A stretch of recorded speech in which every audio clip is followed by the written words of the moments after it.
نعرہ رسالت، نعرہ حیدری، حیدری، نعرہ صلوات،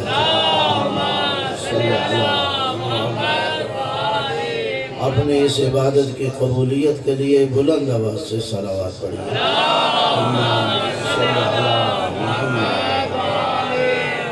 جناب مومنین دوستوں نے اس عبادت کا اہتمام، انتظام، انصرام فرمایا ہے۔ آپ تمام برادران دور یا نزدیک سے تشریف لائے ہیں، سب کی سایہ جمیلہ کی قبولیت کے لیے بھی بلند آواز سے صلوات ہو۔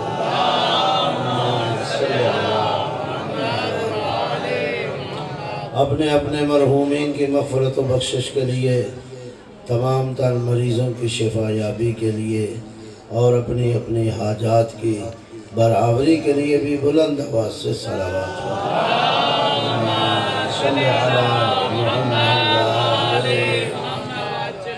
دشمنان اسلام خصوصاً امریکہ اور اسرائیل، یہود اور ہنود کی نابودی و بربادی کے لیے بھی بلند آواز سے صلوات۔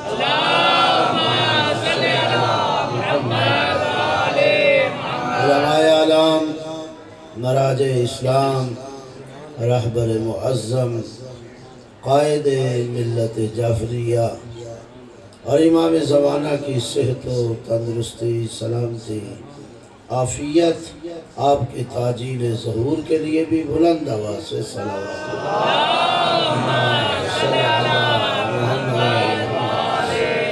اعوذ باللہ من الشیطان الرجیم، بسم اللہ الرحمن الرحیم، الحمدللہ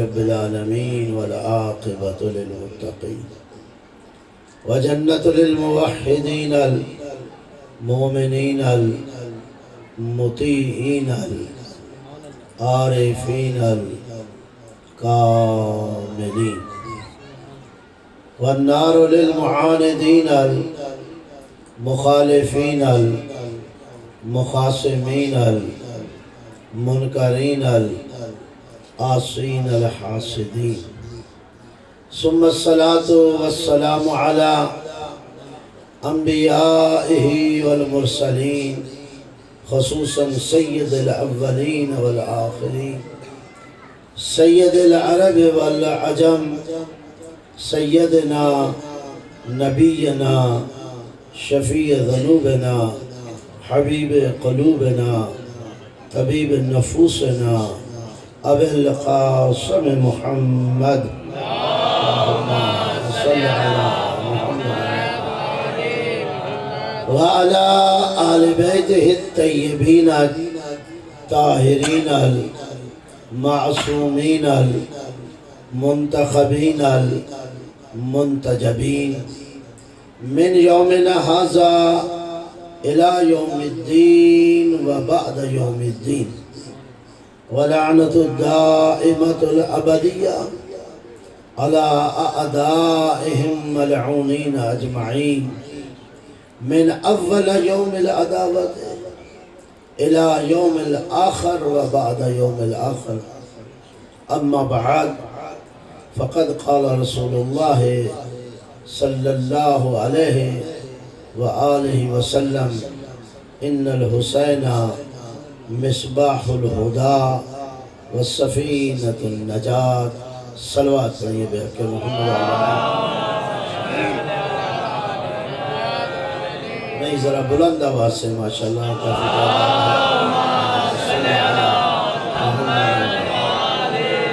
میرے نہایت ہی واجب الاحترام سامعین کرام، حاضرین اعظام، خالق کائنات آپ کی ہماری بانیان اعضا کی حصہ یہ جمیلہ کو اپنی عبادتوں میں شمار فرمائے، اور اللہ رب العزت اس دور میں جو مشکلات ملت تشیع، مکتب تشیع کے سامنے اور بالخصوص عزاداری کے حوالے سے سامنے کھڑی ہیں، اللہ ان مشکلات کو دور فرمائے، ہم سب کی توفیقات میں اضافہ فرمائے۔ اور ایک دعا جو میں اپنے مجالس کی ہمیشہ زینت بناتا ہوں، اللہ کی بارگاہ میں التجا کرتا ہوں، خالق کائنات جہاں ان مجالس کو ہمارے لیے ذریعہ ہدایت قرار دے، وہاں وسیلہ نجات بھی ٹھہرائے۔ پیغمبر اکرم کا فرمان آپ کی خدمت میں آج کی چہلم کے حوالے سے جو جلوس اور مجلس آپ منعقد کر رہے ہیں، سید الشہداء حضرت امام حسین علیہ السلام کے حوالے سے، اسی مناسبت سے میں نے پیغمبر کا فرمان آپ کی خدمت میں پڑھا ہے۔ ان الحسین مصباح الہدیٰ، بے شک حسین چراغ ہدایت ہے، وسفینۃ النجات، اور کشتی نجات ہے۔ توجہ ہے میری؟ اس میں کوئی شک نہیں ہے کہ عالم اسلام کے اندر رہنے والا کوئی فرد بھی ایسا نہیں ہے جسے ہدایت کی ضرورت نہ ہو۔ توجہ ہے؟ میرا محبت فرما، کوئی انسان ایسا نہیں ہے جسے ہدایت کی ضرورت نہ ہو۔ ہر انسان طالب ہدایت ہے، ہدایت اللہ سے طلب کرتا ہے۔ سنی ہے، شیعہ ہے، دیوبندی ہے، بریلوی ہے، اہل حدیث ہے، پرویزی ہے، اہل قرآن ہے، یا جس بھی مکتبہ فکر سے تعلق رکھتا ہے، دن میں ایک نہیں کم از کم 10 مرتبہ اللہ کی بارگاہ میں یہ التجا کرتا ہے، اہدنا الصراط المستقیم، اللہ ہدایت فرما سیدھے راستے کی۔ کس سے طلب کرتا ہے؟ اللہ سے۔ ہر مکتب فکر کا فرد اللہ سے ہدایت طلب کرتا ہے۔ اس کا معنی یہ ہے کہ ہدایت دینا اللہ کا کام ہے اور ہدایت دینا بندے کا کام ہے۔ ہمارا کام ہدایت لینا ہے، اللہ کا کام ہدایت دینا ہے، اس لیے ہم اللہ سے طلب کرتے ہیں۔ جب اللہ کا کام ہدایت دینا ہے تو پھر اس مرحلے کو بھی آسانی سے طے کر لیجئے، ان دونوں نقطوں کو سامنے رکھتے ہوئے کہ جب ہدایت طلب کرنا میرا کام ہے، ہدایت دینا اللہ کا کام ہے، تو پھر اس ہدایت دینے کے لیے ہادی بنانا بھی اللہ کا کام ہے، بندے کا نہیں۔ اللہ کو سلامت۔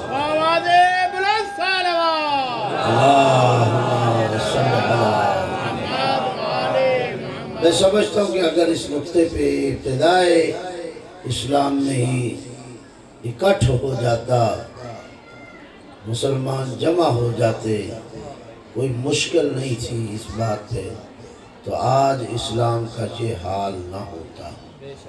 آج اسلام مختلف شکلوں میں دکھائی نہ دیتا، آج اسلام مختلف حصوں میں بٹا ہوا نہ ہوتا۔ آخر 63 سال پیغمبر نے زندگی گزاری، 40 سال اعلان رسالت سے پہلے اور 23 سال اعلان رسالت کے بعد۔ اس 63 سالہ زندگی میں پیغمبر اکرم نے جس اسلام کو بھی عنوان دین دیا ہے، وہ ایک اسلام ہے، کئی اسلام نہیں۔ یہ تو جو ہے ایک اسلام ہے، کئی اسلام نہیں۔ یعنی آسانی سے میں کہہ سکتا ہوں اسلام کی مختلف شکلیں نہیں ہیں جو آج بن چکی ہیں۔ اسلام ایک شکل کا نام ہے، اسلام ایک راستے کا نام ہے، اسلام ایک طریقے کا نام ہے، اسلام ایک سلیقے کا نام ہے۔ ایسا نہیں ہے کہ پیغمبر جو اسلام دے کے گیا ہے اس کو 4 یا 5 شکلوں میں دے گیا ہو، آپ کو ایک اور اسلام دیا، انہیں کوئی اور اسلام دیا، مجھے کوئی اور اسلام دیا۔ ہمیں 63 سالہ زندگی میں جو دکھائی دیتا ہے وہ ایک اسلام دکھائی دیتا ہے، بتیرے اسلام دکھائی نہیں دیتے۔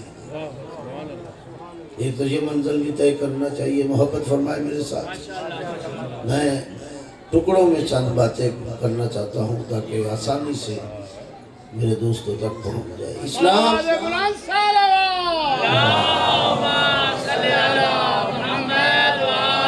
یقیناً آپ سمجھ گئے اتنی گفتگو سے کہ اسلام ایک دین کا نام ہے، ایک مذہب کا نام ہے، ایک مکتب کا نام ہے. جب اسلام ایک مذہب کا نام ہے تو پھر یہی معنی بنتا ہے کہ اسلام کا ایک راستہ ہے، بتھیرے راستے نہیں.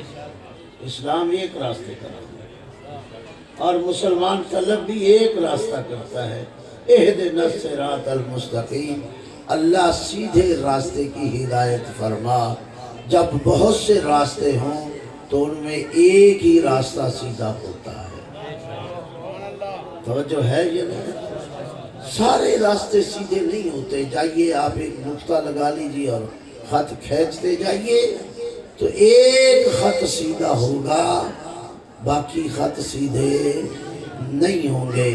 شاید باپ محبت نہیں فرما رہے، میں کہنا یہ چاہتا ہوں اس سے ایک بڑا مسئلہ حل ہو جاتا ہے کہ اسلام کا ایک راستہ ہے، اہدنا الصراط المستقیم. ہم طلب ایک راستہ کرتے ہیں، بتھیرے راستے طلب نہیں کرتے. تو سارے راستے، یہ جو فکر ہے کہ سارے راستے اللہ کو جاتے ہیں، اور فرمایا تو یہ فکر غلط فکر ہے. یہ کہہ دینا کہ کوئی بات نہیں، جو جس جگہ چاہ رہا ہے، جس راستے پہ جا رہا ہے، کوئی سمجھانے کی ضرورت نہیں ہے، کوئی بتانے کی ضرورت نہیں ہے، کوئی اسے جاننے نہ کچھ کہنے کی، لگا رہنے دو جہاں جا رہا ہے. سارے راستے اللہ کو ہی جاتے ہیں. یہ صوفیت کا نظریہ ہے، اسلام کا نظریہ نہیں. اسلام ایک راستے کا نام ہے، اہدنا الصراط المستقیم.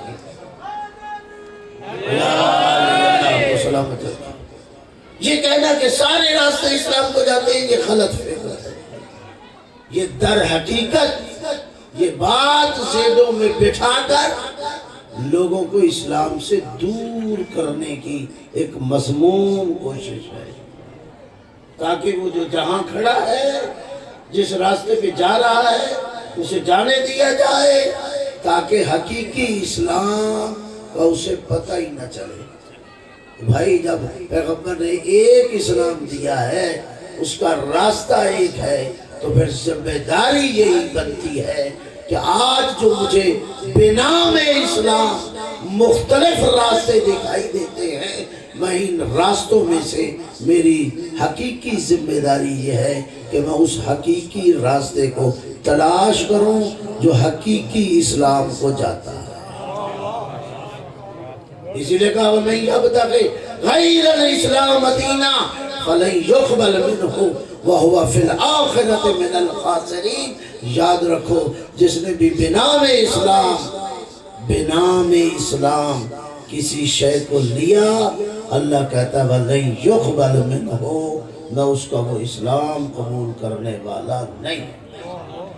اور طرح قبول ہی کرنے والی بات نہیں ہے کہ قبول نہیں کروں گا، بلکہ کیا ہوگا؟ وَهُوَ فِي الْآخِرَةِ مِنَ الْخَاسِرِينَ، وہ آخرت میں نقصان اٹھانے والا بھی ہے.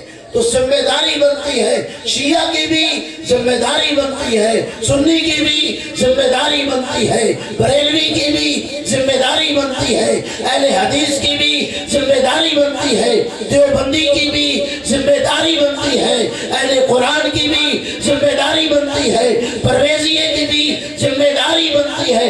ہر انسان کی جو مکتبہ فکر اسلامی میں موجود اور اپنے آپ کو سمجھتا ہے کہ اس حقیقی اسلام کو تلاش کرے جو پیغمبر چھوڑ کر گیا ہے.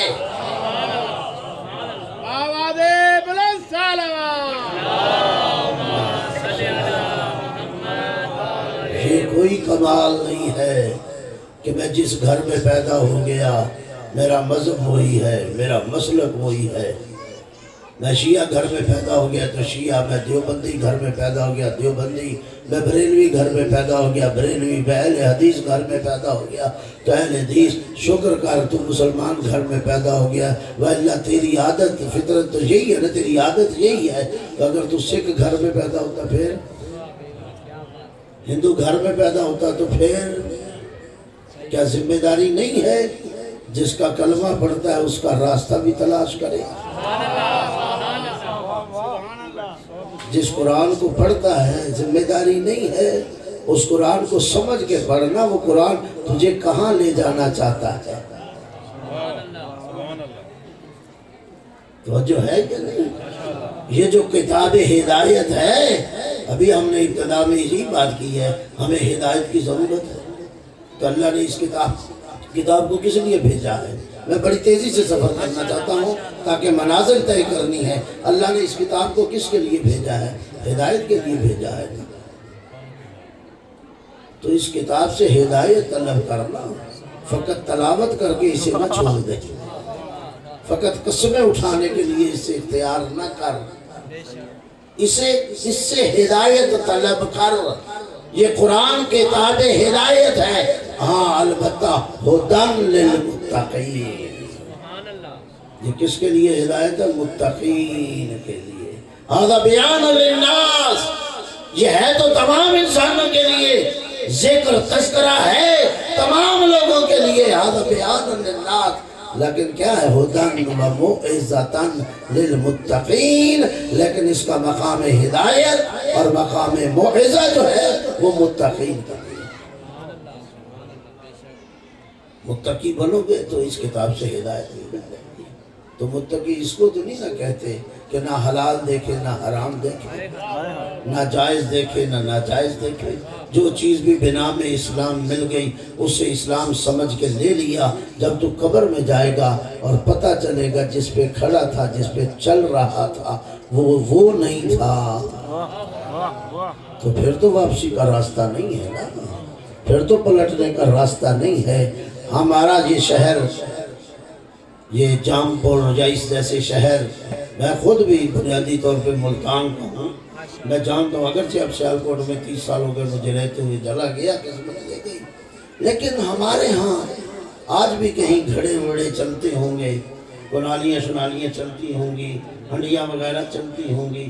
ہماری بیویاں، پرانے بندے جو میرے جیسے سفید داڑھی یا اس سے زیادہ ہے وہ جانتے ہیں، بچے نہیں جانتے، اب تو فریج آ گئی ہے، گھڑا گھر میں کہاں رہا ہے جی، اب پریشر کوکر آ گئے ہیں، کہاں ہنڈیاں رہی، لیکن وہ پرانی بیویاں ہوتی تھیں، جب گھڑا لینا دکان پہ جانا اس طرح کی ہنڈیاں لینی تو اس سے ٹھوکر لگا کے دیکھنا، لگاتی تھی ٹھوکر یا نہیں؟ محبت فرمائے ذرا، ٹھوکر لگاتی تھی یا نہیں لگاتی تھی؟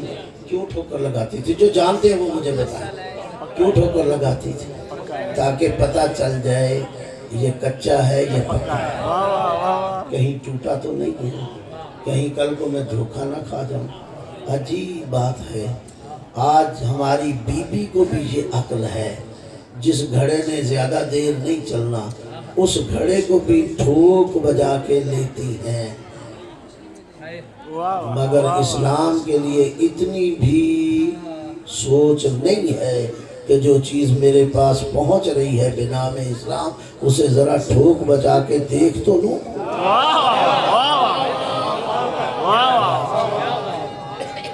بڑی مہربانی۔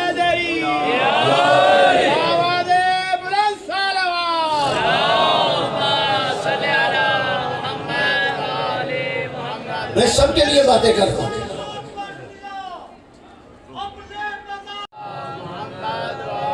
یہ ہم سب میں یہ بات پائی جا رہی ہے، عادت پڑ گئی ہے۔ بس میں جس گھر میں ہوں مجھے جو بنام اسلام اس گھر سے مل رہا ہے میں اسے اسلام سمجھ رہا ہوں، دیکھنے کی جرت ہی نہیں کرتا کہ کہیں ایسا نہیں ہے تو دھوکہ تو نہیں مل رہا۔ خبر میں جاؤ گے پھر پتہ چلے گا کہ جو نماز پڑھی وہ رسول والی نہیں تھی، جو وضو کیا وہ رسول والا نہیں تھا، جو طہارت کی وہ رسول والی نہیں تھی، جو روزہ رکھا وہ رسول کے کہنے کے مطابق نہیں تھا، جو حج کیا وہ رسول کے مطابق نہیں تھا، جو زکات دی اس کے کہنے پہ نہیں تھی. جب وہاں پتہ چلے گا پھر. اور تاریخ ظاہر ہے. چاہیے اٹھائیے. اگر پیغمبر کے چلے جانے کے بعد 25 سال کا عرصہ گزرتا ہے، زیادہ نہیں. میں تاریخ ہے حقیقت آپ کے سامنے رکھ رہا ہوں. 25 سال کا عرصہ گزرتا ہے، زیادہ نہیں. مسلمانوں نے علی کو در بند کر دیا تھا نا. رسول اسلام کی وفات کے بعد گھر بٹھا دیا تھا. بیٹھ گیا علی گھر. 25 سال بعد جب نکلا اور مسجد میں جا کے نماز پڑھائی تو پیچھے پڑھنے والے اصحاب رسول تھے. بول اٹھے کہ آج وہ نماز پڑھ رہی ہیں جو رسول پڑھایا.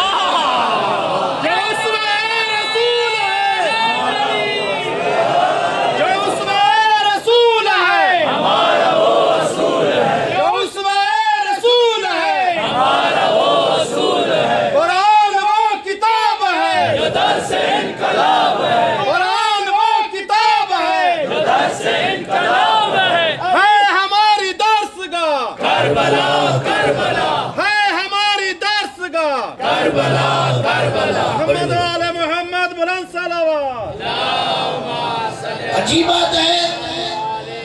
ظاہر ہے ایک گھنٹے میں تفصیل بیان نہیں کی جا سکتی اور مجھے منزل پہ بھی پہنچنا ہے. عجیب بات نہیں ہے. یہ تاریخی حقیقت ہے کہ نہیں؟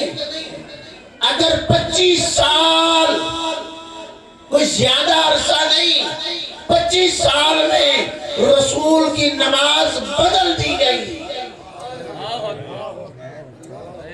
تو پھر کیا ضمانت ہے باقی دین کا کیا حال ہوا ہوگا؟ تو بات سمجھ آئیے. اچھا پڑھنے والے کون تھے پیچھے؟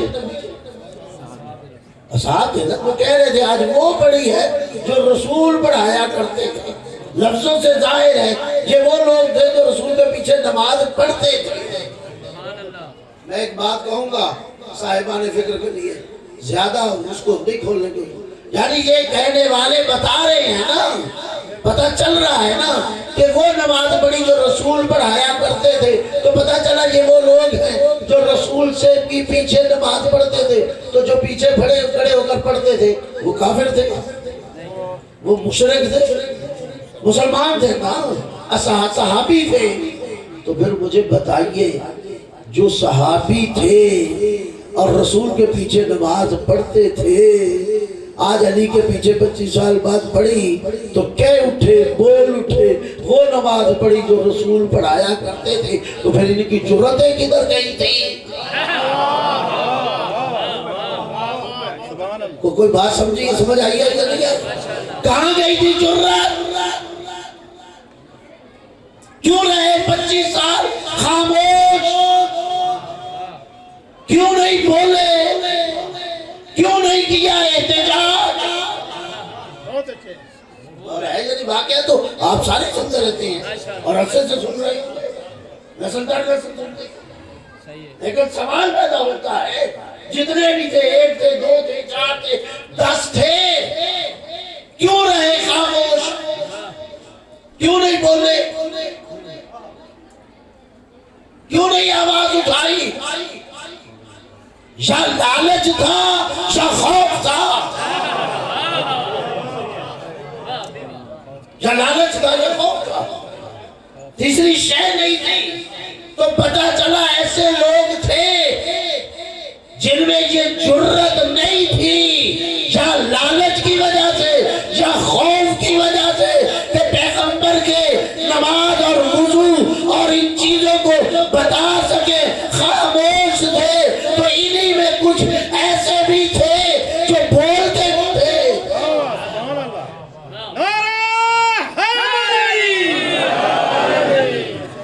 پھر کیسے کہہ دیا جائے گا کہ سارے برابر ہیں؟ جب قرآن کہتے ہیں تلک الرسل فضلنا بعضهم علی بعض، ہم نے بعض رسولوں کو بعض پر فضیلت دی. سارے نبی برابر نہیں، سارے رسول برابر نہیں. او بھائی سارے نمازی برابر نہیں ہوتے، سارے شاگرد برابر نہیں ہوتے. تو سارے صحابی کیسے برابر ہو سکتے؟ ایک وہ ہیں جو قلم دوا دینا نہیں چاہتے، ایک وہ ہیں جو دینا چاہتے ہیں. کیا برابر ہے؟ غور فرما رہے ہیں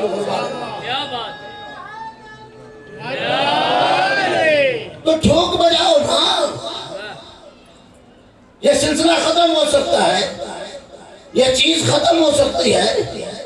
جہاں سبزی تو دیکھ کے لیتا ہے، جہاں کپڑا دیکھ کے لیتا ہے، کپڑا لینے جانا ہے گھر میں ہی طے کر دیتا ہے، بازار میں 10 دکانیں ہیں، نہیں فلاں پہ جانا ہے، اور اس دکان پہ بھی پہنچتا ہے تو بھئی فلاں کپڑا لینا ہے، اس کو بھی بنا کے دیکھتا ہے۔ جس نے 6 مہینے چلنا ہے، اس 6 مہینے کے کپڑے کو تو بڑی دقت سے لیتا ہے، اور پیسے بھی دقت سے دیتا ہے، بحث و مباحثہ بھی کرتا ہے۔ کیوں؟ یہ 6 مہینے زیادہ سے زیادہ چلنا ہے۔ جس نماز نے، جس روزے نے، جس حج نے، جس زکوٰۃ نے، جس جہاد نے یہ تیری آخرت بنانی ہے، کبھی دیکھا ہے؟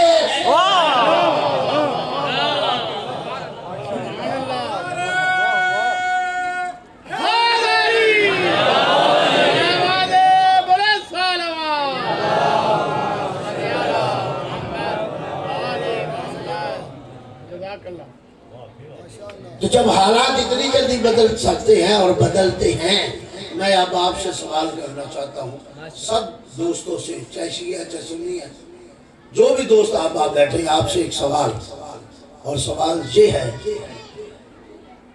کیا رسول کو ان حالات کا علم تھا یا نہیں تھا؟ جو رسول 63 سالہ زندگی لے کے آیا ہے، اور جو شریعت لے کے آئے وہ قیامت تک کے لیے لے کے آیا، جو قرآن لے کے آئے وہ قیامت تک کے لیے لے کے آیا ہے، جو دین لے کے آئے وہ قیامت تک کے لیے لے کے آیا ہے۔ آج ہم گھر بناتے ہیں تو اس گھر کی بڑی حفاظت کرتے ہیں، اور چاہتے ہیں میری اگلی نسلوں تک یہ گھر باقی رہے۔ تو جس کا دین باقی رہنا تھا قیامت تک، اس کو نہیں یہ نظر آتا تھا کہ میں اس کا کوئی بندوبست کر کے جاؤں؟ بات سمجھ آئی ہے یہ؟ اس کو کوئی فکر تھی یا نہیں تھی؟ یا تو کہو نہیں تھی یا کہو تھی، دو میں سے ایک بات کرنی پڑے گی، میری مثال چلتے جائیے گا۔ یا کہو نہیں تھی یا کہو تھی، اور اگر کہو نہیں تھی تو پھر تمہیں کیوں فکر تھی؟ ہم تو پابند ہیں نا اس کی شریعت کے، اس کے کردار کے۔ اگر اسے فکر نہیں تھی تو تجھے کیوں فکر ہو گئی، اور تجھے اتنی فکر ہو گئی کہ پڑا رہے جنازہ چاہے رسول کا کیوں نہیں؟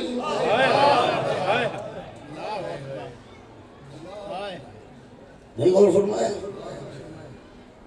سارے مسلمانوں نے جنازہ پڑھا دیا۔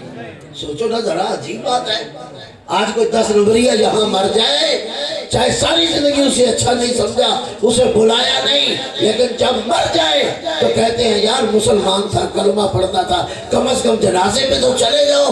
3 دن رسول کا جنازہ پڑھا رہا،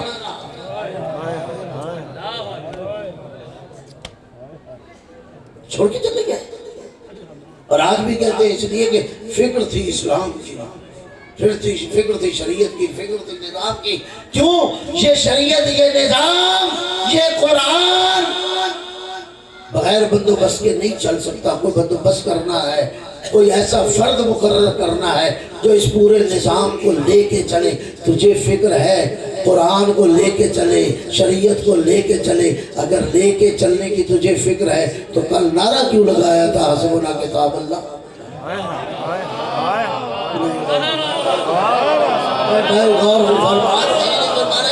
عجیب بات ہے، ابھی تو کفن میلہ نہیں ہوا، ابھی تو کفن میلہ نہیں ہوا، زیادہ تو مدت نہیں گزری تھی جب رسول کہہ رہا تھا لا طلب دوات، میں کچھ تمہیں لکھ دوں تاکہ میرے بعد گمراہ نہ ہونا۔ نہیں غلط بات دینے کی ضرورت نہیں، اور ساتھ کہہ رہے ہیں ہمیں اللہ کی کتاب کافی ہے۔ میں اگر کہوں اپنے باپ کو نہیں مجھے اسی چیز کی ضرورت ہے، اس کا مطلب ہے مجھے پتا ہے نا میرا باپ اس کے ساتھ کوئی اور بھی دینا چاہتا ہے۔ نہیں رسول جو کہہ رہے لا قلم دو ہاتھ، تو میں کہہ رہا ہوں نہیں مجھے ایک کتاب ہی کافی ہے۔ تو پتا چلا کہ معلوم تھا رسول لکھنا چاہ رہا ہے اس کتاب کے ساتھ کچھ اور بھی ہے۔ تو سوال تو میں نے اتنا اٹھایا کہ کہا کہ حسبنا کتاب اللہ، ہمیں اللہ کی کتاب کافی ہے، اور ابھی کفن بھی میلا نہیں ہوا، تو کہا نہیں، اس کتاب کو بھی لے کے چلنے والا کوئی ہونا چاہیے، اس شریعت کو لے کے چلنے والا ہونا چاہیے۔ اسی لیے حویلی چلے گئے۔ ہم اختلاف تو نہیں کرتے، ہم تو مان رہے ہیں حویلی چلے گئے کہ رسول کا جنازہ چاہے رسول پڑھا رہے۔ اسلام اتنا بلند ہے کہ ایک لمحے کے لیے اسے ناظم اور ہادی کے بغیر نہیں چھوڑا جا سکتا۔ تجھے پتا ہے یہ اسلام اور قرآن بغیر ہادی کے نہیں رہ سکتا جو قیامت تک کے لیے لایا تھا۔ محمد و آل محمد صلی اللہ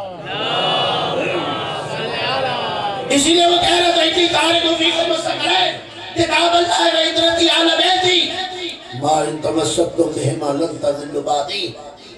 دیکھو میں تمہارے درمیان دو چیزیں چھوڑ کے جا رہا ہوں، ایک قرآن چھوڑ کے جا رہا ہوں جو اللہ کی کتاب ہے، دوسری اپنی اہل بیت اور جو عطرت اہل بیت ہے۔ میں نے کہا ایک گھنٹے کی بات میں ساری باتیں نہیں ہو سکتی۔ ماشاءاللہ ماشاءاللہ۔ عطرت کی قید لگائی، بس ایک ہی جملہ ہوگا، عطرت کی قید لگائی۔ ہمیں کوئی دکھ نہیں ہے، جس کو بھی ڈالو اہل بیت میں ڈالتے جاؤ، لیکن عطرت کی چھلنی سے نکالو۔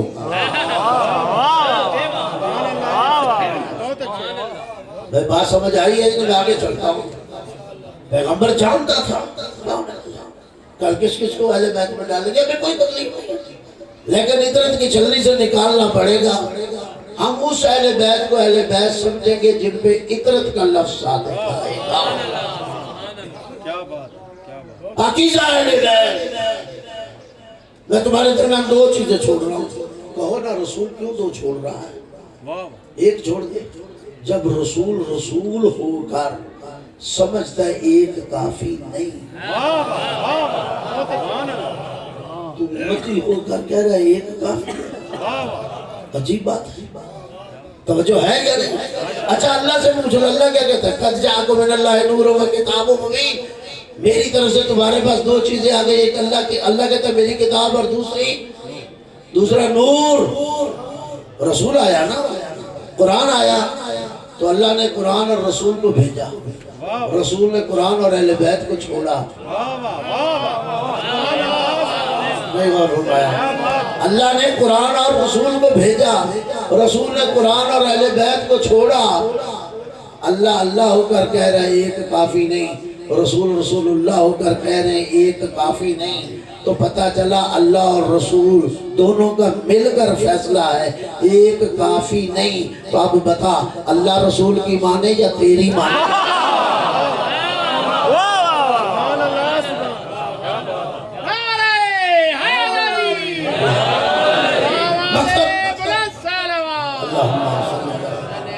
مکتب تشیع کا خاصہ یہی ہے، مکتب تشیع کا ترہ امتیاز یہی ہے، مکتب تشیع کی انفرادیت یہی ہے کہ مکتب تشیع نے دین اور اسلام کو رسول کے بعد قرآن اور اہل بیت سے کسی اور سے نہیں کیا۔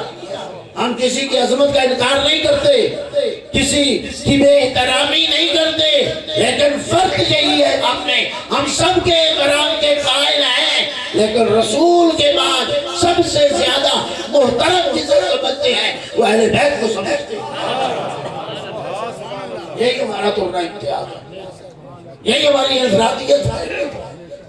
ہم سب کا احترام کرتے ہیں، لیکن اہل بیت کے بعد توجہ ہے یہ نہیں، سب کا احترام کرتے ہیں، اہل بیت کے بعد ہم وہ نہیں ہیں کہ کہیں تو یہ کہ اہل بیت افضل ہے اور ساتھ ایک منٹ میں بات ہو جائے۔ کیا یہ جلسہ ہو رہا ہے عظمت صحابہ و اہل بیت جو لکھنے میں اہل بیت کو صاحب سے پہلے تیار نہیں ہے۔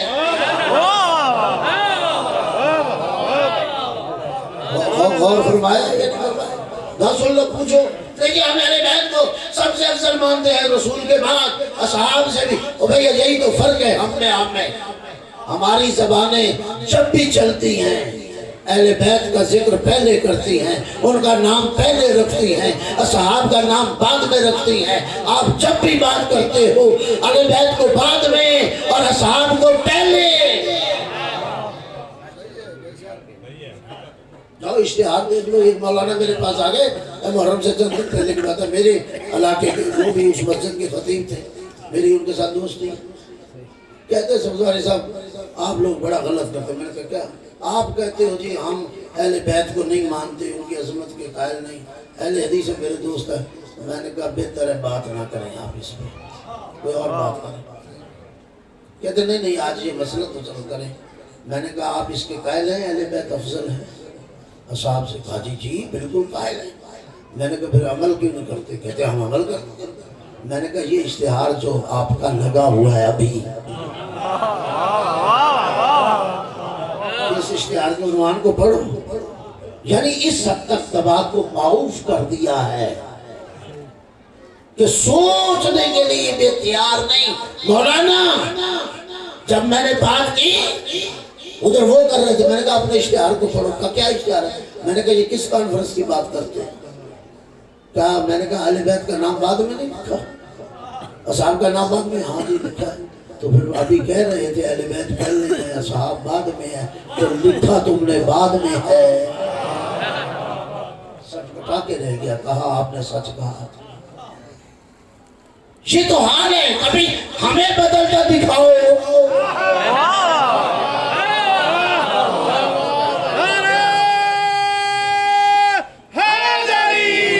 ہماری زبان لڑکھڑاتی دکھاؤ، کبھی دکھاؤ تو صحیح۔ اچھا رسول کو فکر تھی تبھی تو کہا میں دو چیزیں چھوڑ کے جا رہا ہوں، قرآن اور اہل بیت۔ رسول سے پوچھو کیوں چھوڑ رہا ہے؟ اچھا نے جواب دے سمجھائی اس لیے کہ اللہ نے دو بھیجی تھی میں نے دو چھوڑی۔ اچھا رسول کو کہو کہ چھوڑ کیوں رہا ہے، بنا کے چلا جائے گا۔ رسول نے کہا نا انی تارک میں چھوڑ رہا ہوں، یہ تو نہیں کہا انی جاہل میں بنا رہا ہوں۔ انی جاہل اللہ کی آواز ہے، انی تارک رسول اللہ کی آواز ہے۔ انی جاہل اللہ کہہ رہا ہے بنانا میرا کام ہے، انی تارک الرسول کہہ رہا ہے چھوڑنا میرا کام ہے۔ بنانا اللہ کا کام ہے، چھوڑنا رسول اللہ کا کام ہے، ماننا تیرا کام ہے۔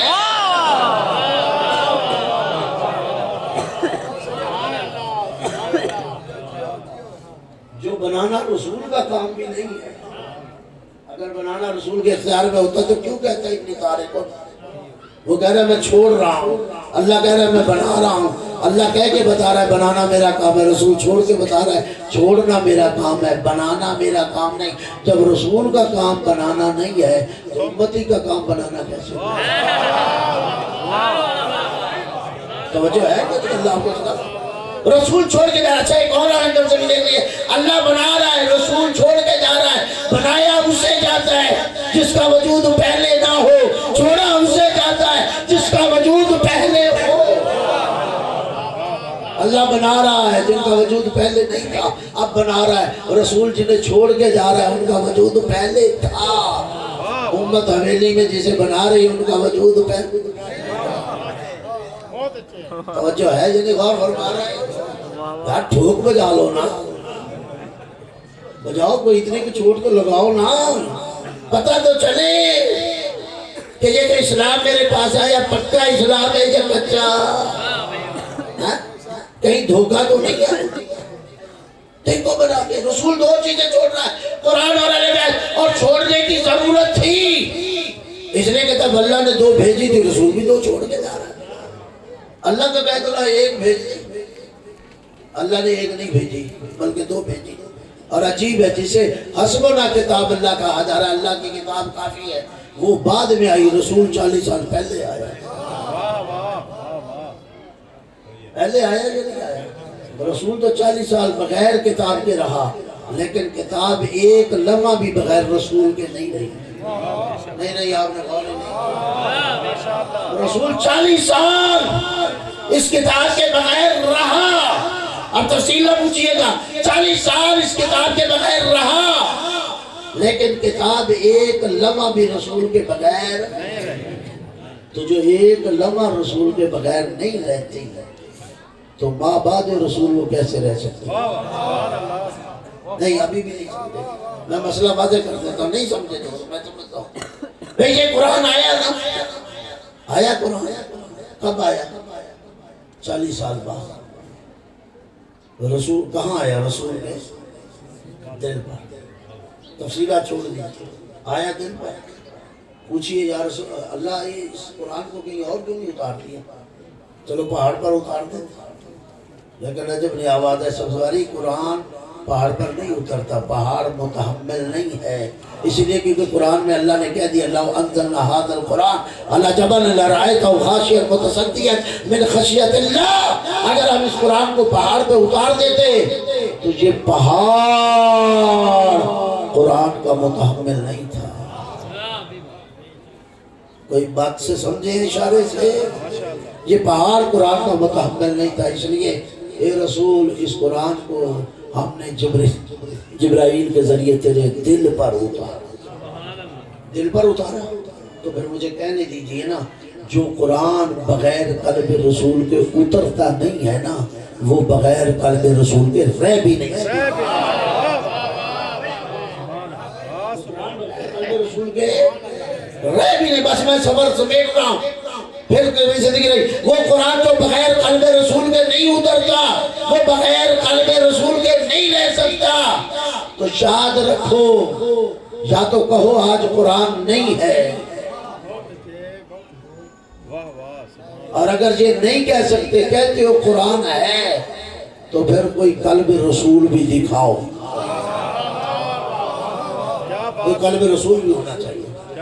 اگر رسول کی زندگی میں قرآن بغیر رسول کے کافی نہیں تھا، تو جو قرآن رسول کی زندگی میں بغیر رسول کے کافی نہیں، تو ماں بعد حیات پیغمبر وہ اکیلا کیسے کافی ہو سکتا؟ نہیں غور فرمائے، توجہ کیے؟ کافی ہو سکتا تھا؟ نہیں ہو سکتا تھا۔ اسی لیے رسول نے کہا انی تارک فیکم الثقلین، میں تمہارے درمیان دو چیزیں چھوڑ رہا ہوں، اللہ کی کتاب، دوسری اپنی اطاعت اہل بیت، کیونکہ قرآن نے رہنا ہے تو قرآن کے رہنے کے لیے ایسی ذوات کا ہونا ضروری ہے جن کی وجہ سے قرآن رہ سکے، باقی رہ سکے۔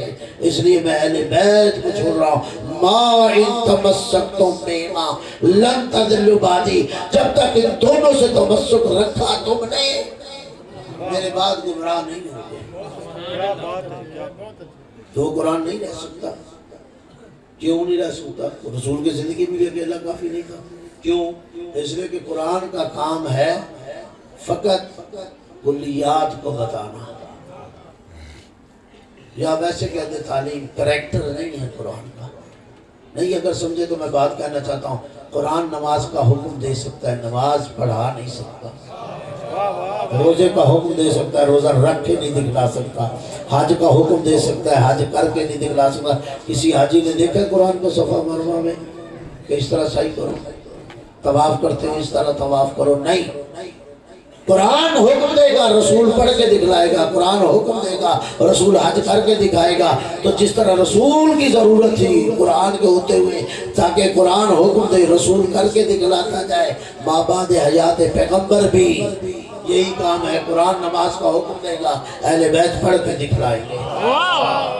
نہیں غور فرمایا؟ اور اسی لیے تو علی نے پڑھائی نماز تو کہہ اٹھے 25 سال بعد آج ہم نے وہ نماز پڑھی ہے جو رسول پڑھایا کرتے تھے۔ اہل بیت کو رسول نے چھوڑا، اور انہی اہل بیت میں آ رہا ہوں آج کے حوالے سے، انہی اہل بیت میں افضل ترین فرد بعد از رسول و علی و بطول اور حسن کے وہ امام حسین تھے، جن کو آپ چیلہ منا رہے ہیں۔ اسی امام کے لیے پیغمبر نے یہ جملہ کہا، ان الحسین مصباح الہدی وسفینۃ النجات، یاد رکھو یہ میرا حسین چراغ ہدایت ہے اور سفینہ النجات، چراغ ہدایت۔ غور کیجئے گا، کیا چراغ ہدایت اور سفینہ نجات؟ کون؟ حسین ابن علی، حسین کو ہدایت نہیں کہا، نہیں غور فرمائیے، حسین کو یہ نہیں کہا میرا حسین ہدایت ہے، بلکہ کہا ان الحسین مصباح الہدی، میرا حسین چراغ ہدایت، ہدایت نہیں، ہدایت کو روشنی دینے والا۔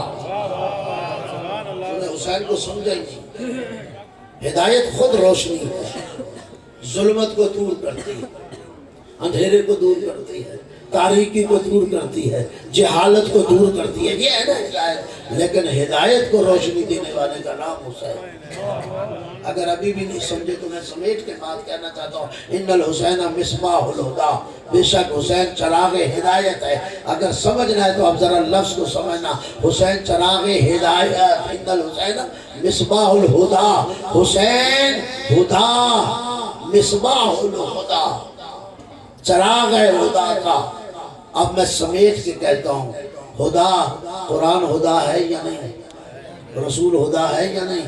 ہدی للمتقین آیت پڑھی، قرآن ہدا، رسول بھی ہدا، هو الذی ارسل رسولہ بالہدی، وہ اللہ جس نے رسول کو ہدا بنا کے بھیجا، قرآن بھی ہدا، رسول بھی ہدا۔ سمجھا نہیں؟ پھر سن لے، قرآن بھی ہدا، رسول بھی ہدا۔ حسین کو سمجھ، قرآن بھی ہدا، رسول بھی ہدا، اور حسین کیا؟ مصباح الہدی۔ نہیں سمجھا؟ قرآن ہدا، رسول ہدا، حسین مصباح الہدی، ہدایت کو روشنی دینے والا۔ سمجھا؟ حسین وہ ہے جو قرآن کو روشن رکھنے والا، روشنی دینے والا۔ حسین وہ ہے جو رسول کو روشنی دینے والا۔ اگرچہ حسین نہ ہو تو قرآن کو کوئی روشنی دینے والا نہیں ہے، اگرچہ حسین نہ ہوتا تو رسول خدا کو کوئی روشنی دینے والا۔ اسی لیے کہتا حسین منی وانا من الحسین، حسین مجھ سے ہے جی، تو دنیا کو سمجھ آ گیا۔ انا من الحسین، کیوں؟ مصباح الہدی، حسین چراغ ہدایت ہے، اور اسی حسین کے مقابل دنیا کھڑی ہو گئی۔ توجہ ہے یہ؟ اسی حسین کے مقابل آج نام لے رہے قبلہ صاحب گفتگو کرتے جا رہے تھے، اور ان باتوں پہ بڑے غور کی ضرورت ہے۔ 73 سال میں وہ حالات پیدا نہیں ہوئے اس پاکستان میں جو آج پیدا کر دیے گئے، اور شیعہ سے کیا منوانا چاہتے ہو؟ خوفزدہ کر رہے ہو، ڈرا رہے ہو، دہشت پھیلا رہے ہو، دہشت پھیلا رہے ہو۔ سمجھ لو یہ قوم خوفزدہ ہونے والی نہیں، یہ قوم ڈرنے حسینیات زندہ باد، حسینیات زندہ باد، یزیدیات مردہ باد، یزیدیات مردہ باد، محمد آل محمد صلوات۔ یہ قوم ڈرنے والی نہیں، یہ ملک جس بنیاد پر بنا وہ کلمہ لا الہ الا اللہ ہے۔ اور کبھی غور کیا اس لا الہ الا اللہ کو بچایا کس نے؟ آج اگر اذانیں پڑھ رہا ہے یہ صدقہ حسین کا، آج اگر نمازیں پڑھ رہا ہے یہ صدقہ حسین کا، آج اگر اس ملک میں سانس لے رہا ہے تو یہ صدقہ ہے حسین کا، اور ہمیں کہتے ہو نکل جاؤ۔ بنایا ہم نے، نکلنے کا ہمیں کہتے ہو۔ ذرا پاکستان کی تاریخ تو پڑھو، کبھی ہم نے تو تمہیں نہیں کہا۔ اس کو بنانے والے لیڈر کون تھے؟ تمہیں تو پاکستان بنانے کے لیے محمد اور علی کے علاوہ کچھ نہ ملا۔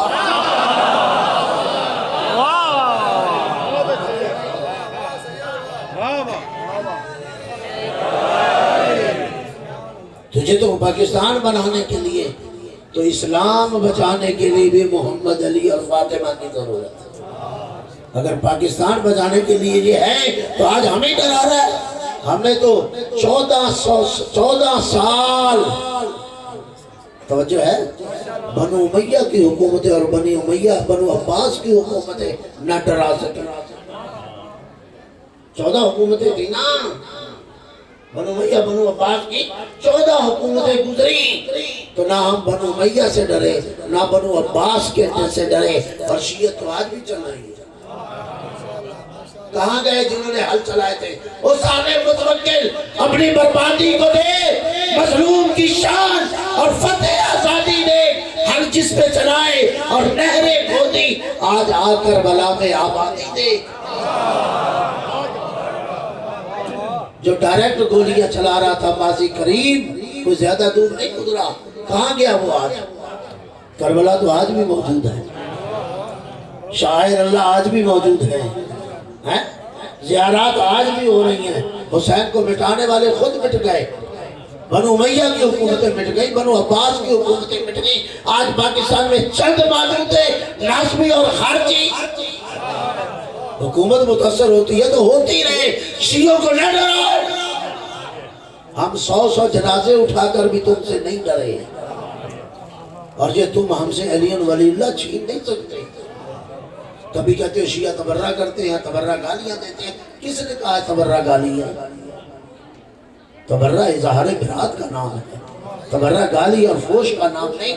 شیعہ گالی نہیں دیتے، اور گالی دینا ہمارے نزدیک حرام ہے، لیکن تبرہ ہمارے دین کا حصہ ہے، تبرہ ہمارے مذہب کا حصہ ہے، تبرہ بھی تولہ بھی۔ لیکن اس تبرہ کا غلط معنی نہ کر، تبرہ گالی نہیں ہے، تبرہ اظہار نفرت اور اظہار برات کا نام ہے، تولہ اظہار محبت کا نام ہے۔ آل بیت سے محبت کرتے ہیں، یہ ہمارا تولہ ہے، آل محمد کے دشمنوں سے نفرت کرتے ہیں، یہ ہمارا تبرہ ہے۔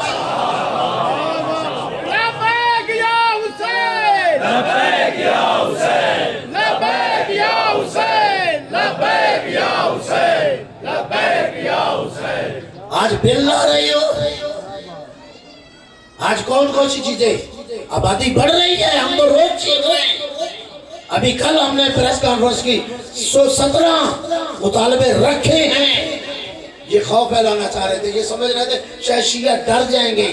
کل پریس کانفرنس ہم نے پنڈی کی، آج ہمارے جنرل سیکرٹری کر رہے ہیں لاہور میں، اور فیصلہ آباد میں سینئر نائب صدر کر رہے ہیں۔ 16-17 مطالبات اس حکمرانوں کے سامنے رکھے ہیں، 28 سفر ڈیڈ لائن دی ہے کہ اگر اس پہ پیش رفت نہ ہوئی تو پھر ہم کوئی عملی اقدام کریں گے۔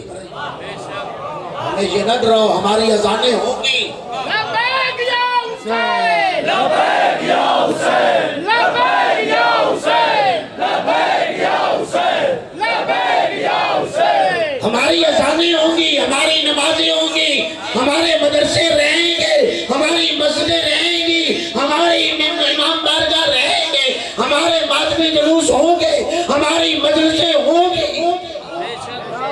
ہمارا آئینی بنیادی شہری حق ہے، اور تم ہمیں ہمارے حق سے محروم نہیں کر سکتے۔ بنیادی حق ہے، شہری حق ہے، آئین اجازت دیتا ہے، بنیادی حقوق اجازت دیتے ہیں، شہری حقوق اجازت دیتے ہیں۔ اس ملک میں ہندو اپنی عبادت پہ آزاد ہے، عیسائی اپنی عبادت پہ آزاد ہے، سکھ اپنی عبادت پہ آزاد ہے، شیعوں کے لیے قیادت لگائی جا رہی ہے۔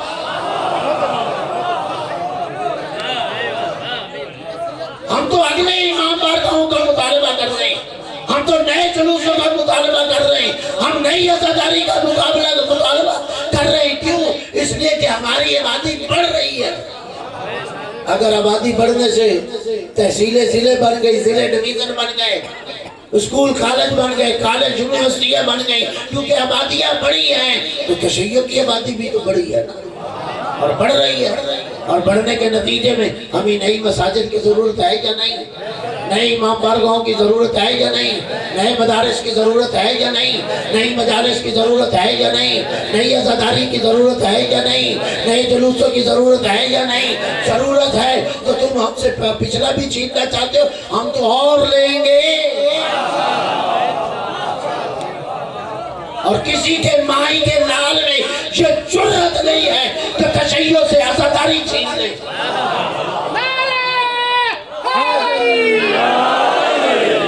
ہے ہماری درسگاہ کربلا کربلا، حق کا سیدھا راستہ کربلا کربلا، حق کا سیدھا راستہ کربلا کربلا۔ تم جتنے خودکش عام کرو، چاہے جتنا بلوا عام کرو، چاہے جتنا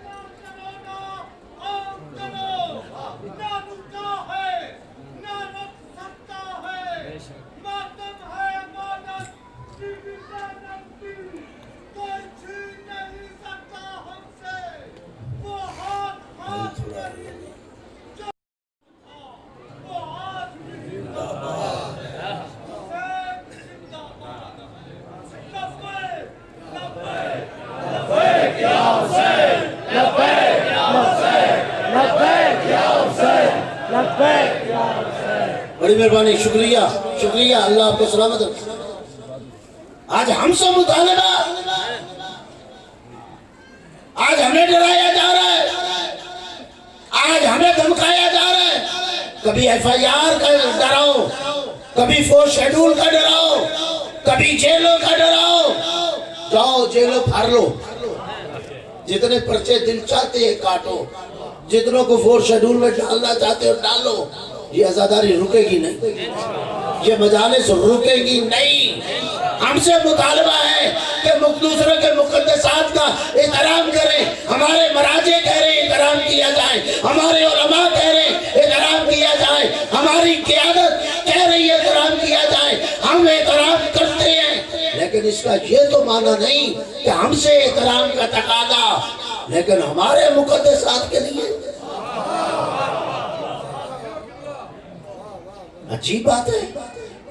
جب ہمارے مقدسات کی بات آتی ہے، تمہارا دل چاہے ابو طالب پر فتویٰ لگاؤ، تمہارا دل چاہے رسول کے والدین پر فتویٰ لگاؤ، تمہارا دل چاہے خود رسول پر حملہ کرو، تمہارا دل چاہے علی پر حملہ کرو، تمہارا دل چاہے جناب زہرا پر حملہ کرو۔ عجیب بات ہے، تم ابو طالب کو کافر کہہ دو، کوئی پرچہ نہیں ہوتا، تم پیغمبر کے والدین کے لیے بات کہہ دو، کوئی پرچہ نہیں ہوتا، پیغمبر کے آپریشن کر دو، کوئی پرچہ نہیں ہوتا۔ نہیں غور فرمایا؟ توجہ ہے یا نہیں؟ علی کو کہے شراب پی ہے، کوئی پرچہ نہیں، شراب پی کے نماز پڑھائی ہے، کوئی پرچہ نہیں، نماز پڑھاتے ہوئے بھول گیا، کوئی پرچہ نہیں، حسن پہ الزام لگائے حملہ کیا، کوئی پرچہ نہیں، حسین پر حملہ کیا، کوئی پرچہ نہیں۔ یہ اس پاکستان میں 2 قانون ہیں، شیعوں کے لیے اور دوسروں کے لیے اور۔ یاد رکھو پاکستان میں ایسا چلے گا نہیں۔ اگر اپنے مقدسات کا احترام چاہتے ہو تو پھر ہمارے مقدسات کا بھی احترام کرنا پڑے گا۔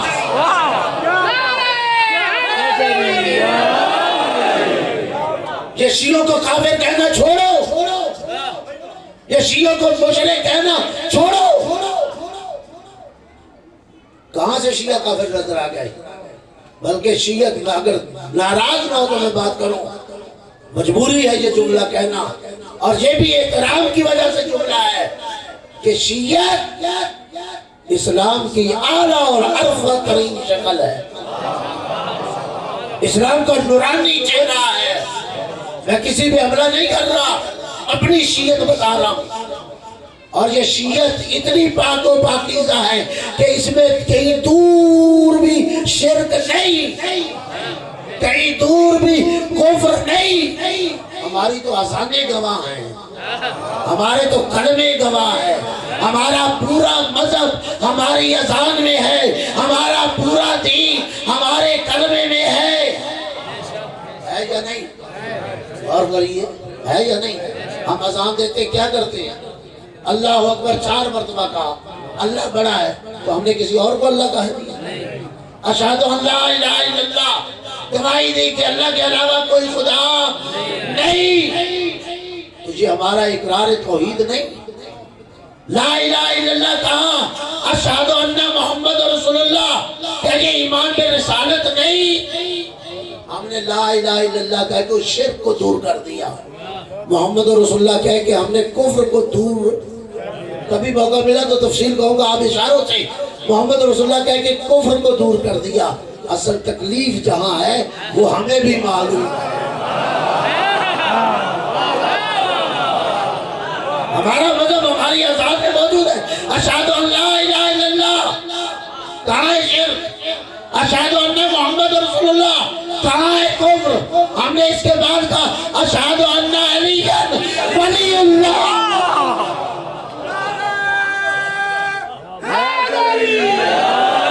مسیح رسول اللہ و خلیفۃ بلا فصل۔ کب ہم نے کہا علی اللہ ہے؟ ہم نے تو علی کو نبی بھی نہیں کہا، علی کو نبی بھی نہیں مانتے۔ اللہ عجیب بات کر رہے ہیں، اللہ کہتے ہیں کہ شیعہ اللہ کہتے ہیں، اگر شیعہ اللہ کہتے ہیں تو پھر اللہ اکبر ہماری اذانیں کیسی؟ اشہد ان لا الہ الا اللہ، یہ کیسا ہمارا کلمہ محمد رسول اللہ علی ولی اللہ. ہم نے اللہ ہی کو اللہ کہا, محمد ہی کو رسول کہا, علی کو نہ نبی کہا نہ اللہ کہا, علی ولی اللہ. ہاں علی کے لیے 3 جملے ہم کہتے ہیں, علی ولی اللہ, علی اللہ کا ولی ہے. ہم نہیں کہتے تو نہیں مانتا نہ مان. ہم کون سا زبردستی کر رہے ہیں؟ لا اکراہ فی الدین. ہمارے نزدیک علی ولی اللہ, علی اللہ کا ولی ہے. پہلا جملہ وصی رسول اللہ, ہم کہتے ہیں یہ رسول کا وصی ہے. وخلیفتہ بلا فصل, یہ رسول کا جانشین ہے بغیر فاصلے کے. ہم سمجھتے ہیں جہاں سے تکلیف. ہم نے کبھی کہا ہے کہ تو کسی کو خلیفہ مانتا ہے تو ہمارے علی کی توہین ہے؟ ہم نے تو کبھی نہیں کہا. اور تو سوشل میڈیا پہ بیٹھ کے کہتا ہے یہ علی ولی اللہ کہہ کے گالیاں دیتے ہیں. علی ولی اللہ تیرے لیے گالی ہے؟ اگر علی اللہ کا ولی نہیں تو پھر خلیفہ راشد کیوں مانتا ہے؟ چوتھا خلیفہ کیوں مانتا ہے؟ عجیب بات ہے, عجیب بات ہے. میں جملہ کہتا ہوں, جو پہلے خلیفہ کو نہ مانے وہ کافر, جو دوسرے خلیفہ کو نہ مانے وہ کافر, جو تیسرے خلیفہ کو نہ مانے وہ کافر, جو چوتھے خلیفہ سے لڑی پڑے.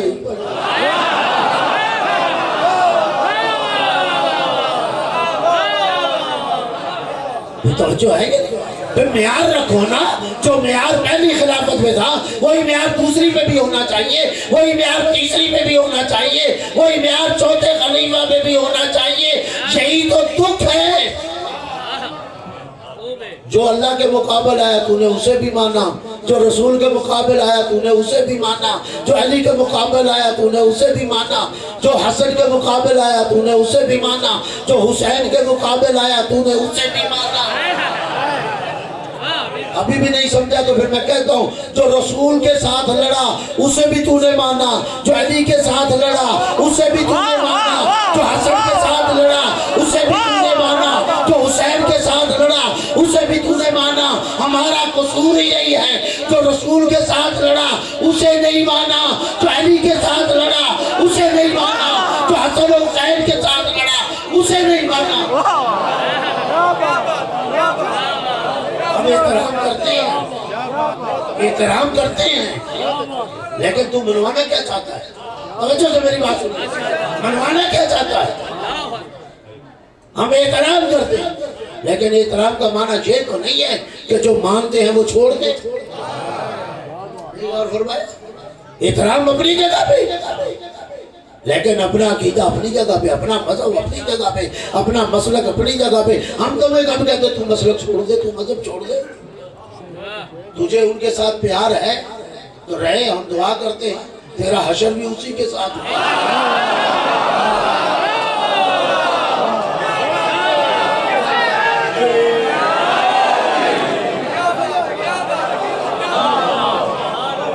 کرنا جرت ہماری طرح, توجہ کیجئے گا, کرنا جرت ہماری طرح. ہم جرت کرتے ہیں, دعا مانگتے ہیں, اللہ ہمارا حشر اہل بیت کے ساتھ کرنا, کیونکہ اسے مانتے ہی نہیں مانتے. تو بھی دعا کر کہ اللہ ہمارا حشر ان کے ساتھ کرنا.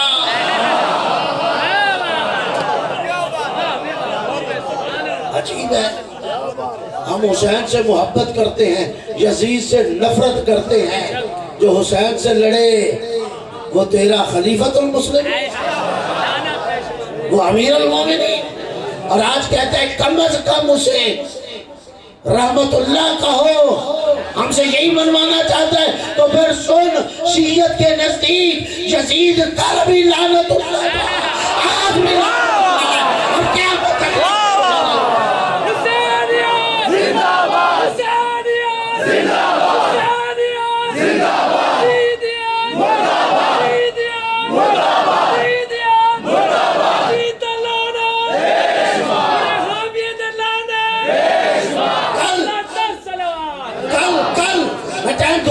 محبت فرمائیے, میں ختم کرنے لگا. کل امام حسین نے یہی تو جملہ کہا تھا جب ولید کے دربار میں بیعت کا سوال ہوا, تو حسین نے کیا کہا تھا؟ انا ابن علی ابن ابی طالب, اور ولید کیا کہتا ہے اور کیا کہہ رہے ہیں؟ انا ابن علی ابن ابی طالب، میں علی جو ابو طالب کا بیٹا ہے، میں اس علی کا بیٹا ہوں۔ عجیب بات ہے، یہ نہیں کہا کہ میں علی کا بیٹا، کہا انا ابن علی ابن ابی طالب۔ عرب میں یہ رواج تھا اور ہے، اگر باپ میں کوئی نقص ہے تو میدان میں اپنے باپ کا لوگ نام نہیں لیتے۔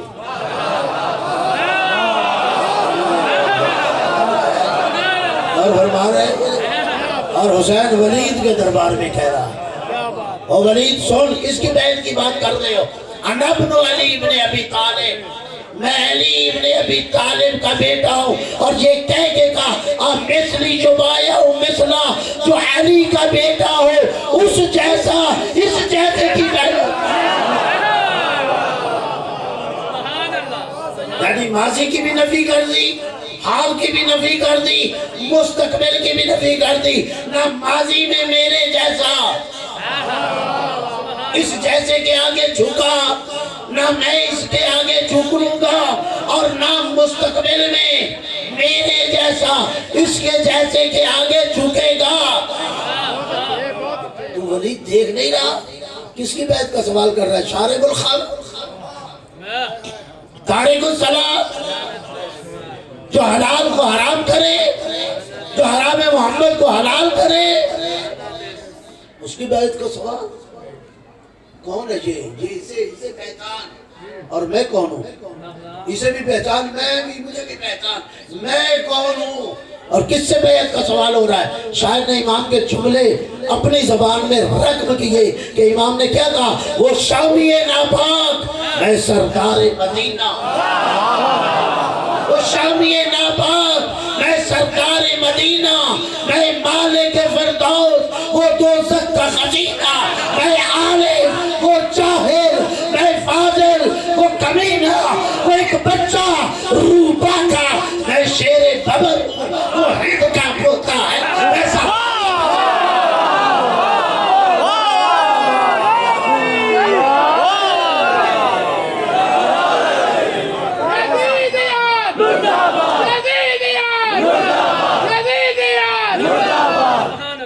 اس جملے کو ذہن میں رکھ۔ اب مثلی جبایا ہوں مثلا، نہ کل حسین نے بیعت کی تھی، نہ آج حسینی جھکیں گے، اسی لیے حسینی کہہ رہے ہیں جو تو کہتا ہے کہتا رہے، تیرے تو مقدسات روز بڑھتے جا رہے ہیں۔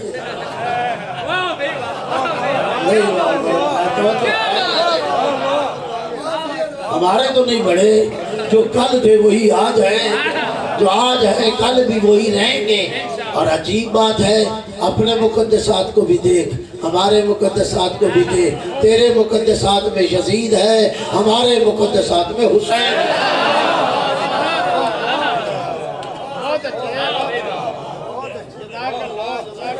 میں تو یہی فیصلہ اسی جملے پہ کر دیتے، تیرے مقدسات میں یزید ہے، جو ماں بیٹی میں فرق نہیں کر رہا، جو بہن اور بیٹی میں فرق نہیں کر رہا، جو حلال اور حرام میں تمیز نہیں کرتا، جو وحی کا انکاری ہے، جو قرآن کو اللہ کی کتاب نہیں مانتا، جو پیغمبر کو نبی نہیں مانتا۔ عجیب ہے، جو اللہ کی کتاب کو نہ مانے، جو اللہ کے نبی کو نہ مانے، جو وحی خدا کا انکار کرے، جو حسین کا قاتل ہو، جو اہل بیت کا قاتل ہو، وہ تیرا خلیفہ، وہ تیرا امیر المومنین، وہ تیرا خلیفۃ المسلمین۔ عجیب ہے، یہ ہے ہم پہ پرچے دیتے ہو، یہ کافر ہیں، جو مشرک ہیں، جو چھڑی لے کے مار رہا ہے اور کہہ رہا ہے کہاں ہیں میرے بدر والے؟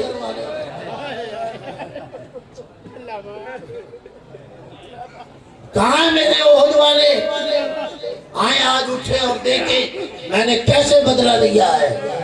یہ بنو ہاشم فرار کر رہے تھے، کوئی اللہ کی وحی نہیں تھی، جو کتابیں بدل دو گے؟ کوئی اللہ کی وحی نہیں تھی، کوئی قرآن نہیں تھا، کوئی کہ نبی نہیں تھا۔ تبھی تو اس بے دردی سے قتل کیا۔ وَإِلَّا حسین کا قصور کیا تھا؟ روکنے والوں نے روکا اور آ کے کہا حسین کیوں جا رہا ہے؟ امام نے کہا اللہ ترون ان الحق لا شمل بے وان الباطل لا یدنا عن، کیا دیکھ نہیں رہے حق پر عمل نہیں ہو رہا اور باطل کو چھوڑا نہیں جا رہا؟ جب حق پر عمل نہ ہو اور باطل کو چھوڑا نہ جائے تو پھر حسین مدینہ چھوڑ دیتا ہے، ماں کی قبر چھوڑنی پڑے چھوڑ دیتا ہے، نانا کی قبر سے جدا ہونا پڑے جدا ہو جاتا ہے۔ میں نے تو کہہ دیا کربلا آنا پڑے تو آ جاتا ہے، اور جس سامان کی ضرورت ہو وہ لے کے آتا ہے۔ ابھی آپ نے قبلہ صاحب سے سنا مسائل، میں بھی چاہتا ہوں دو جملے اسی بی بی کے پڑھ دوں۔ وہ بی بی جو دن کی روشنی میں ماں کی قبر پہ نہیں جاتی تھی، اجرکم اللہ، ذرا سوچ تو صحیح، دن کی روشنی میں ماں کی قبر پہ نہ جانا، رات کی تاریکی میں، وہ بھی اس انداز سے کہ بنی ہاشم کے جوان گلیوں میں نکلتے تھے اور گلی کے سرے پہ کھڑے ہو جاتے تھے، اعلان کرتے تھے اے ماننے والوں آج باہر نہ نکلنا، فاطمہ کی بیٹی ماں کی قبر پہ جانا اجرکم اللہ۔ جو بی بی اس انداز سے ماں کی قبر پہ جائے، آج وہ ننگے سارے بازاروں اور درباروں میں، عجیب نہیں ہے جب مولا علی زخمی ہو کے دونوں شہزادے اٹھا کے لا رہے ہیں، دروازے کے پیچھے پہنچے قریب، علی نے کہا حسن بیٹا ہاں بابا ذرا مجھے رکھو، رکھ دیا گیا، جی بابا ان لوگوں کو واپس چلے جائیں، چلے جائیں واپس، میں زیادہ نہیں پڑھنا چاہتا، چلے جائیں واپس۔ بابا کیوں؟ یہ آپ کے چاہنے والے محبت کرتے ہیں۔ کہا بیٹا تو جانتا نہیں ہے میں زخمی ہوں، جب مجھے تو اندر لے جائے گا اندر تیری بہنیں ہیں، برداشت نہیں کر سکیں گی۔ تو علی یہ برداشت نہیں کرتا کہ میری بیٹیوں کے رونے کی آواز، میں نے پڑھ دیا آپ نے سن لیا۔ دوسرا یا تیسرا دن تھا، زخمی ہوئے مولا علی کو، امام حسین وارد ہوئے، میرے مولا کی نگاہ پڑی، حسین بیٹا ہاں بابا، بیٹا تیری بہن زینب کہاں ہے؟ رو پڑے حسین، کہا بیٹا روتا کیوں ہے؟ رو کے کہا بابا تیری پشت پہ تو کھڑی ہے۔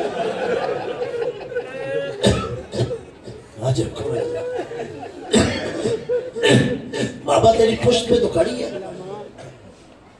بیٹا کہو نا بہن کو میرے سامنے آئے، زینب آؤ نا سامنے۔ بی بی سر جھکا ہوئے چھوٹے چھوٹے پاؤں رکھتے ہوئے باپ کے سامنے آ کے کھڑی ہو گئی، جی بابا۔ زینب بیٹا میں جانتا ہوں تو بڑا اچھا قرآن پڑھتی ہے، بڑی اچھی تلاوت کرتی ہے قرآن کی، ذرا دیکھ میرا سر شگافتہ ہو چکا ہے، میرے سر کے دو حصے ہو چکے ہیں، بیٹا دیکھ مجھے تکلیف ہے، پڑھنا قرآن، کرنا تلاوت، سنیں گے جملہ، کر تلاوت بیٹا، پڑھ قرآن، میں جانتا تو بڑا اچھا قرآن پڑھتی ہے، مجھے تکلیف میں آپ آتا ہوں۔ جب میرے مولا نے کہا نا، علماء نے لکھا ہے بی بی کا ایک رنگ آنے لگا، ایک رنگ جانے لگا اور بدن میں کپ کپی تاری ہو گئی۔ حسین آگے بڑھے، آگے بڑھ کے ہاتھ باندھ لیے، بابا اپنا حکم واپس نہیں کیا، بابا اپنا حکم واپس نہیں کیا، کیوں بیٹا ہوتا ہے؟ کہا بابا میری بہن آپ کے سامنے قرآن نہیں پڑھ سکتی، اسے شرم آتی ہے قرآن پڑھتے ہیں، بس میں کہوں گا وہ بی بی جو باپ کے سامنے قرآن پڑھتے شرم آتی تھی، اسے بازاروں میں، اسے درباروں میں، اجرکم اللہ، جب آئی نا یزید کے دربار میں، بس آخری جملہ یزید کی نگاہ پڑی، کہا یہ کون بی بی ہے؟ کہا یہ علی کی بیٹی زینب ہے۔ کہا زینب آخری جملہ ہے، پتا تجھے سب سے زیادہ تکلیف کہاں؟ جب یہ کہا نا سب سے زیادہ تکلیف، میری بی بی نے کہا او یزید سب سے زیادہ تکلیف مجھے یہاں ہو رہی ہے کہ علی کی بیٹی اور تجھ سے